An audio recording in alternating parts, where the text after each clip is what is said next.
안녕하세요. 육식인입니다. 처음으로 기업 분석 영상을 찍게 되네요. 한 달에 한 번 정도 기업 분석 자료를 업로드하도록 하겠습니다. 이번 달 분석할 기업은 대덕전자입니다. 본 기업은 반도체 PCB, 프린티드 서킷보드, 즉 인쇄 회로 기판을 주로 생산 및 판매하는 기업입니다. 반도체 기판은 신호를 전달해주는 회로 역할을 하기 때문에 주로 사람에게 있어 신경망에 비유됩니다. 동사가 생산하는 인쇄 회로 기판 제품은 메모리, 비메모리, 스마트폰, 전장 등에 사용되고 있습니다. 기판에는 여러 가지 종류가 있는데요. 그 중에 동사의 주력 제품은 FC-BGA, 플립칩 볼그리드 어레이의 약자인데 이 FC-BGA 기판을 주로 생산하고 있습니다. 동사에서 생산되는 기판은 납품처로 보내져서 저희가 컴퓨터에서 보는 녹색 기판이 메인보드 있죠? 이 메인보드. 이 메인보드 위에 붙여지고 그 위에 칩을 실장합니다. 칩을 올리는 걸 실장이라고 하는데요. 그러니까 반도체 칩과 녹색 기판의 메인보드 사이에 매개 역할을 하는 게 동사에서 취급하는 부품으로 보시면 되겠습니다. 칩을 FCBGA 기판이 있는데 거기에 위에 칩을 붙이고 그 다음에 언더필로 그, 그 사이 공간을 채우고 뚜껑을 덮고 그리고 여기 보시면 이제 뒤집어 가지고 소독을 붙인 다음에 이제 패키징을 하죠. 여기서 밑에다가 이제 뒤집은 다음에 이제 요 밑에 소독을 하고 그 다음에 파이널 패키징을 완성하는 이런 공정으로 되는데 대덕전자에서는 요 FCBGA 기판을 납품하는 회사라고 보시면 되겠습니다. 네, 본 기업을 선정한 이유는 반도체 업종의 경기에 따라 민감해져서 전반적으로 다 하락을 했습니다. 그래서 반도체 업종을 들여다보게 되었는데요. 공부를 해보니 반도체 사용처는 크게 서버, 스마트폰, PC 이렇게 세 가지로 나눌 수가 있는데 서버용 반도체 수요는 여전히 견고한 것을 알게 되었습니다. 그리고 인텔이 4세대 서버용 CPU인 사파이어 래피지를 출시했음에도 불구하고 반도체에 대한 시장의 생각이 여전히 부정적입니다. 그래서 시장의 오해로 판단하고 기업을 선정하게 되었습니다. 좀 들여다볼 필요가 있어서 공부를 해보는 기회가 될 수 있지 않을까. 요 본 기사는 디일렉에서 나온 기사입니다.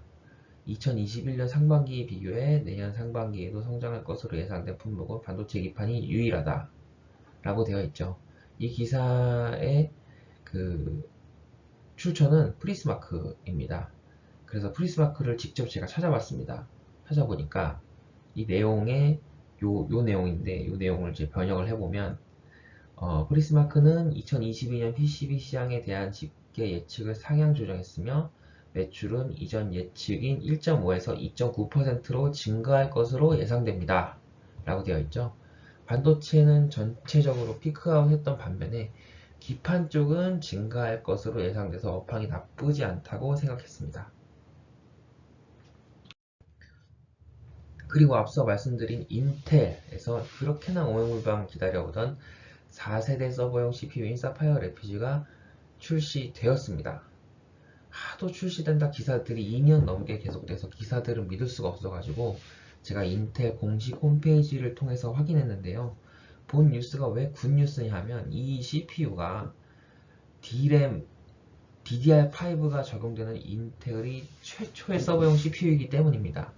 저희도 컴퓨터 쓸 때 CPU 쓰고 램 쓰죠. 러프하게 보자면 CPU에서 계산을 하고 램에서 그 연산을 기억하는데요.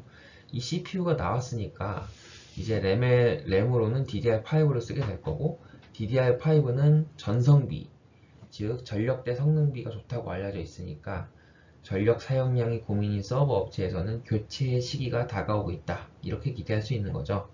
제 생각에는 만약에 2021년 초에 이런 소식이 나왔다. 그러면은 반도체 회사들 주가 폭등했을 겁니다. 근데 최근에 그렇지가 않죠. 물론 1월에 시장이 좋아서 같이 오르긴 했는데 아웃퍼폼이라 보기는 어렵습니다. 본 자료는 다나와 사이트에서 DDR5 D램 가격 추이를 나타낸 것입니다. 반도체 가격은 고정 가격이 있고 스팟 가격이 있는데요. 고정 가격은 서버 업체에서 대량으로 주문할 때 사용되는 가격이고 스팟 가격은 소량 주문할 때, 저희가 주문하듯이 이렇게 소량 주문할 때 지금 이 사이트처럼 변동되는 가격입니다.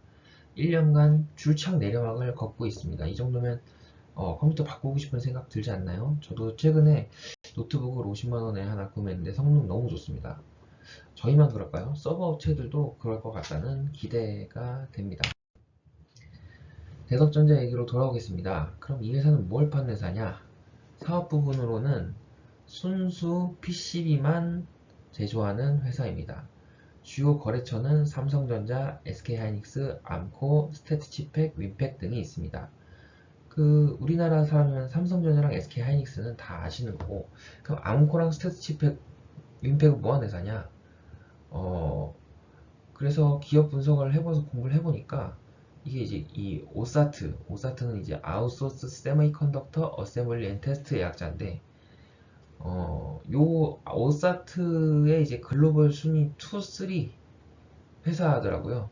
풀이 말해서 유추할 수 있듯이 제조 라인이 부족한 회사들의 제조를 이제 외주로 맡기는 회사들입니다.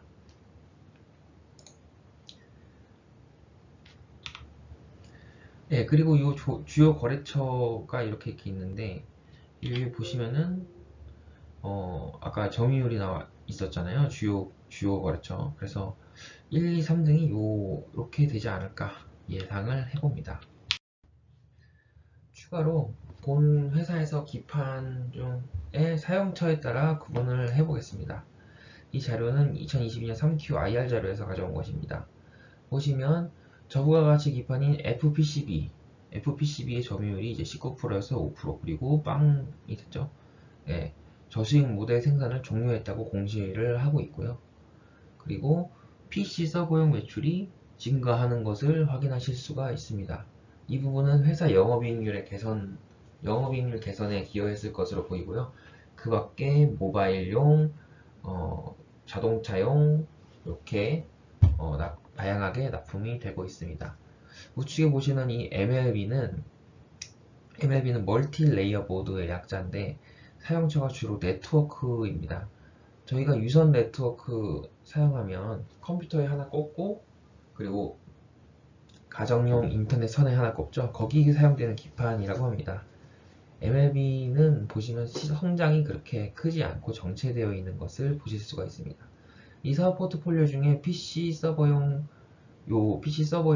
패키지 기판이 얼마만큼 성장하느냐가 이 회사의 관건이라고 보실 수가 있습니다. 이쪽 마진이 좋거든요. 네, 기판 산업 전반에 대한 KF투자증권 인덱스 레포트가 있어서 정리해 봤습니다. 저자는 KF투자증권 한지윤 애널리스트입니다. 기판은 2019년까지만 해도 성장이 정체되어 있는 산업이었습니다. 그림 1번을 보시면 글로벌 스마트폰 출하량을 볼 수 있는데요. 2016년까지 성장을 쭉 하다가 성장이 멈추고 정체되어 있는 것을 보실 수가 있습니다. 그림 위에 글로벌 주요 기판 업체들의 매출액도 성장이 정체되어 있는 것을 확인하실 수가 있습니다. 그래서 업황을 낙관한 나머지 시설 투자 장비가 없었다고 합니다. 그런데 반도체의 전공정 생산의 난이도가 급격히 증가하면서 이제 전공정만으로는 성능 향상이 어려워졌습니다. 그래서 후공정인 패키지에서 변화를 통해 성능 향상을 꾀하기 시작했습니다. 참고로 전공정으로 성능 향상이 가능하긴 합니다. 하지만 그 향상되는 정도에 비해 이제 비용이 너무 많이 들어가게 되는 거죠. 그래서 무어의 법칙이 들어보셨을 겁니다. 2년의 집적도 2배. 요 무어의 법칙이 계속 유지해 왔는데, 근데 이제는 그렇지가 않죠. TSMC가 이제 파운드리 1등인데, 여기 보시면은 2011년에 28나노면 2배가 된다면 2013년에는 14나노가 돼야 되는데 안 되고 있죠. 네, 그리고 16나노가 15년에 나왔는데 2년 후에 8나노는 원래 17년에 나와야 되는데 그렇지 않고 있습니다. 그러니까 이 반도체 회사들이 전공정은 힘들어서 후공정에 집중하면서 하나의 기판에 여러 가지 칩을 실장해서 칩의 성능을 올리는 연구 방향이 바뀌었다는 겁니다. 그리고 패키징하는 칩 구조의 변화가 있습니다. 바로 칩넷 구조로의 변화인데요. 아래 그림은 모노리틱 CPU에서 그 인터포저를 사용하는 이 칩넷 구조의 CPU의 변화를 무식적으로 나타낸 것입니다. 모노리식 구조는 하나의 다이에 여러 개의 코어를 올리는 구조입니다.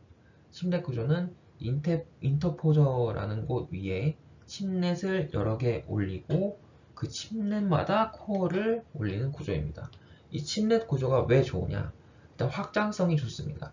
칩넷을 여러 개 올려가지고 거기 코어 수를 늘릴 수가 있어서 보통 AMD CPU가 코어 수가 많잖아요. 이유가 여기에 있습니다. 그리고 그 이 초록색 하나가 이제 다이인데 이 다이를 모노리식 구조 대비해서 작게 만들어가지고 그 수율을 올릴 수가 있습니다. 다음 그림을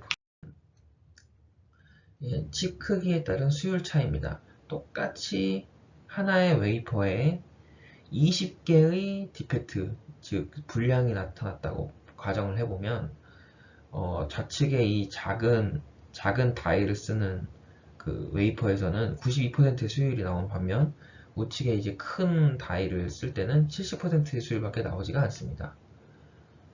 그러면은 지금까지 이렇게 수율이 안 좋은 모노리식 구조를 왜 썼냐?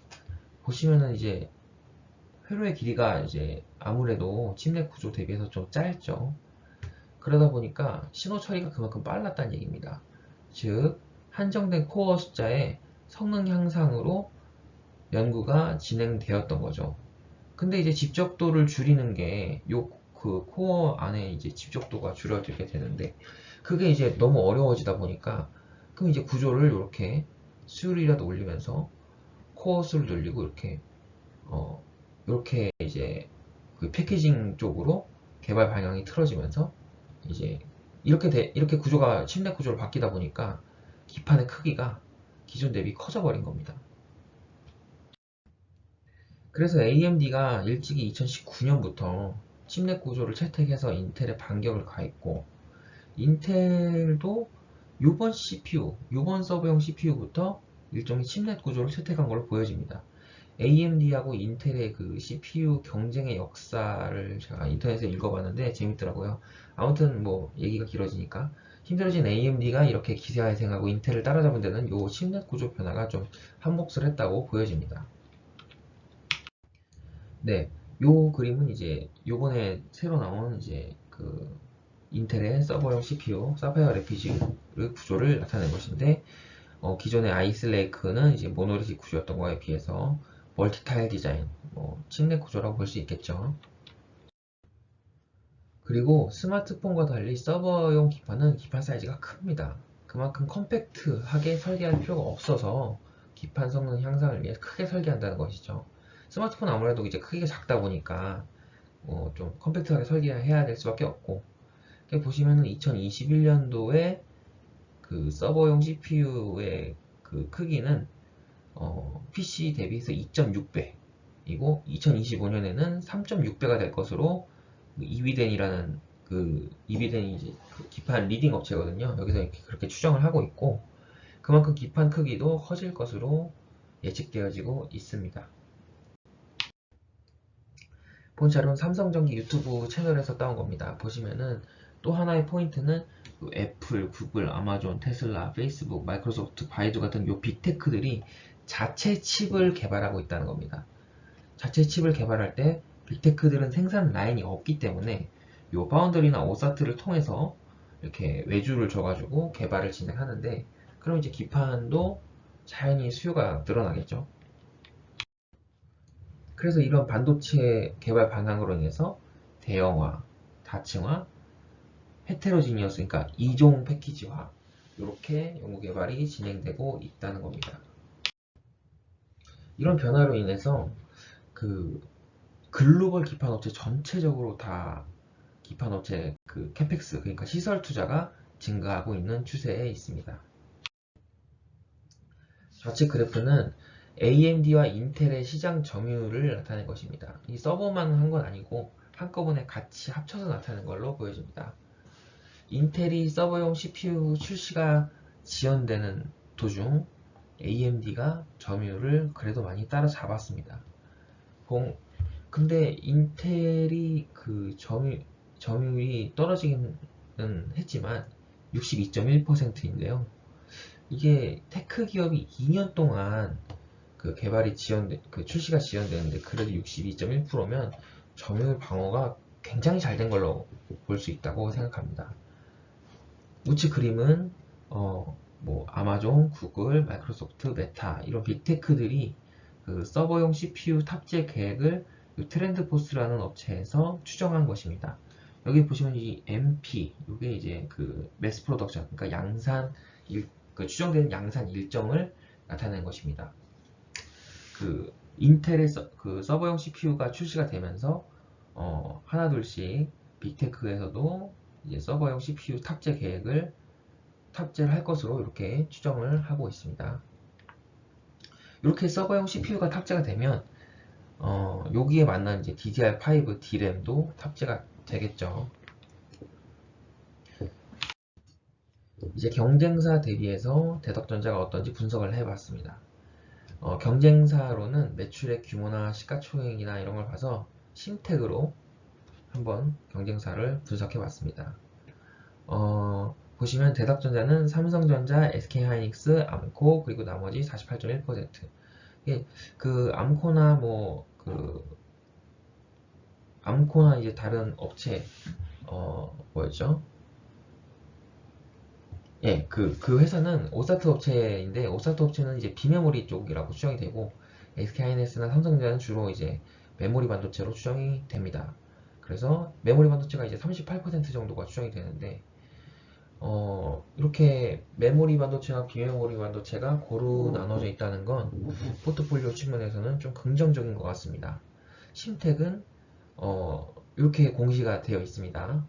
S사, H사, M사 이거는 S사는 삼성전자, H사는 하이닉스, M사는 마이크론으로 추정이 됩니다. 이렇게 지금 비중이 나와 있는데요. 이거 다 합치면 이제 72%거든요. 그리고 대부분 삼성전자, 하이닉스, 마이크론은 대부분 이제 D램 반도체, 메모리 반도체이고요. 메모리 반도체가 이제 72%입니다. 좀 편중되어 있다는 느낌이 있어요. 근데 거꾸로 보면 메모리 반도체 업황이 반등한다면 심택이 오히려 훨씬 좋아질 수도 있습니다. 네, FCBGA 글로벌 순위는 대덕전자가 8위를 하고 있습니다. 이건 2021년 자료입니다. 지금은 아마 바뀌었을 겁니다. 근데 최근 자료는 제가 찾지는 못했습니다. 리딩 업체는 이비덴 신코덴키 이렇게 일본 업체가 하고 있고 대덕전자는 점유율을 늘려가고 싶은 위치로 보면 될 것 같습니다. 제품 서비스 및 단가 정보를 보시면 경쟁사 심택 대비해서 단가가 높습니다. 이게 단위 면적당 단가거든요. 이것은 비메모리 반도체 비중이 어느 정도 좀 한몫을 했다고 판단이 됩니다. 심택도 메모리 반도체 가격을 아까 그 다나와 사이트에서 보여줬다시피 그렇게 1년 동안 줄창 하향함에도 불구하고 가격이 올랐습니다. 그러니까 기판 부족 현상은 현재 쇼티지는 분명한 것으로 생각이 되어지고요. 그리고 원재료 가격 또한 인플레이션 때문에 전체적으로 다 올랐는데 그럼에도 불구하고 수급처가 전부 다 국내에서 수급을 할 수 있다. 그래서 안정적이다. 이런 점은 긍정적인 점입니다. 가동률 수주잔고를 비교해보면 대덕전자는 89.43%, 심택은 93.1%, 양호한 수준으로 판단되고요. 수주잔고는 대덕전자 600억 원, 그리고 심택은 4,468억 원인데 매출액 대비해서 이제 비율로 보면 아무래도 대덕전자가 좀 수주잔고가 경쟁사 대비 심택 대비해서 좀 적은 거 아니냐. 요건 좀 약점으로 좀 판단이 됩니다. 재무제표 중에 손익계산서를 살펴보면 매출액, 영업이익, 영업이익률 모두 다 가파르게 상승하고 있습니다. 영업이익률 상승 요인으로는 첫 번째, 매출액 증가에 따른 영업 레버리지 효과가 예상이 되고 둘째는 매출액 포트폴리오 변화, 아까 보셨다시피 저부가가치인 MLB랑 FPCB 비중이 적어지고 있고 고부거진 PC 서버 쪽에 FCPGA 비중이 올라가고 있습니다. 특이사항으로는 영업외 수익, 외환이익이 379억 원 잡혔는 게 있었습니다. 재무상태표도 대체로 양호한 수준입니다. 부채 비율 50% 이하이고 순금융자산도 1612억으로 양호한 상황입니다. 순운전자본, 쉽게 얘기해서 회사를 운영하면서 묶여있는 돈이라 생각하시면 되겠습니다. 매출채권은 외상이고 재고자산은 말 그대로 재고고 매입채무는 이 회사가 다른 회사한테 외상 건 돈이죠. 그러니까 그걸 이제 뺀 돈인데 이게 이제 지속적으로 증가하고 있습니다. 그 묶여있는 돈이 많다는 거는 이건 리스크입니다. 리스크로 보여지고요. 좀 그렇고 회전율은 지금 그럼에도 불구하고 이제 회전율은 지금 5 이상을 나타내고 있죠. 매출채권 회전율이나 재고자산 회전율, 매입채무 회전율 전부 다 5 이상인데 요거는 좀 이제 양호한 수준인 것 같습니다. 자본금에 특이사항은 없었습니다. CBBW 이런 건 없었습니다. 다음은 상대가치 분석입니다. 네이버 금융에서 PER, PBR 밴드를 확인하실 수 있는데요. 현재는 이제 PER 5.55, PBR은 1.31. 밴드 하단이라고 할 수 있는데 금리가 작년 전반적으로 쭉 많이 올랐잖아요. 그래서 똑같이 밴드를 볼 수가 있겠냐 하는 생각은 듭니다. 우측의 컨센서스는 증권사에서 예측하는 매출액, 영업이익, 당기순이익 이런 것들의 이제 평균치인데요. 이것 때문에 대덕전자가 지금 이렇게 주가가 많이 조정받고 있다고 생각합니다. 보시면 2022년까지 영업이익은 가파르게 상승을 해왔습니다. 근데 2023년에는 거의 상승이 없습니다. 요것 때문에 좀 조정을 많이 받고 있는 것 같고, 근데 저는 이거는 시장의 오해라고 생각합니다. 이렇게 증가분이 크게 설정되어 있지는 않은데 인텔 서버용 CPU 출시에 이은 DDR5 D램 요게 이제 납품이 본격화가 되면 컨센서스를 상회하지 않을까 생각하고 있습니다. 저는 그렇게 판단합니다. 재무제표에서 또 재밌는 사항이 있어서 인건비 한번 비교해 봤습니다. 좌측은 삼성전기의 반기 보고서이고 우측은 대덕전자의 반기 보고서인데요. 반기 보고서만 비교를 해보면 삼성전자 4,300만원, 대덕전자 4,700만원으로 대덕전자가 인건비가 더 많습니다. 추월했어요. 대덕전자가 추월했습니다. 삼성전자를 왜 비교하느냐? 삼성전기를 비교한 이유는 삼성전기가 FCBGA 기판 업체 중에 가장 큰 업체이기 때문입니다. 2021년 사업보고서를 비교를 해보면 삼성전기가 작년 평균 연봉이 1억 1천만원, 대덕전자가 7,100만원입니다. 대덕전자가 반기 4,700만원이니까 단순히 곱하기 2 하면은 9,400입니다. 이미 작년 연봉 넘었습니다. 회사가 성장하지 않는데 가파르게 연봉을 올릴 수가 있을까요? 제가 다니는 회사는 잘 안 올려주더라고요. 단순히 직원들 급여의 진심인 건지 아니면 경영진도 회사가 성장한다고 보는 건지 지켜봐야 할 부분입니다. 경영진을 분석을 해보았습니다. 신영환 대표님이고 이분도 삼성전기 출신입니다. 베트남 법인장을 하셨었고 그 당시에도 FCBGA를 다루셨었습니다. 2015년에 대덕전자에 오셨고 반도체 기판 담당하시다가 2020년에 대표이사 취임하셨습니다. 지분은 0.04%밖에 없습니다. 전문 경영인 체제다 라고 보시면 되겠습니다. 연구개발비를 봤는데요. 연구개발비가 매출액 대비해서 0.82% 수준입니다. 이게 늘어나는 수치도 아니고 줄어드는 수치인데 이게 좀 많이 저조합니다. 저는 연구개발을 활발히 하는 회사를 선호하는데 이건 좀 리스크로 보입니다. 이 부분은 작년 11월에 주담 통화를 한 내용입니다. 주요 내용은 전방산업의 수요가 줄어들고 있는 거는 같다. 그리고 둘째로는 기판 가격은 D램 가격이랑 전혀 연동되지 않는다. 아까 심택에서도 보셨죠. 그리고 심택에서 대덕전자에서 설비 투자 공시를 여러 번 했고 한 설비 투자는 자기 자본금 대비 50%가 넘거든요. 그래서 그렇게 공격적인 투자를 단행했는데 수요처가 정해져 있냐고 물어봤는데 이거 당연히 정해져 있다. 이거 수요처 정해져 있지 않고 이렇게 하면은 회사 망한다. 뭐 그런 식의 뭐 정확하게 그렇게 워딩은 아니지만 그런 뉘앙스로 주담께서 말씀을 하셨습니다. 향후 고부가 가치용 서버 기판 생산을 위한 투자라고 보면 된다고 하시네요.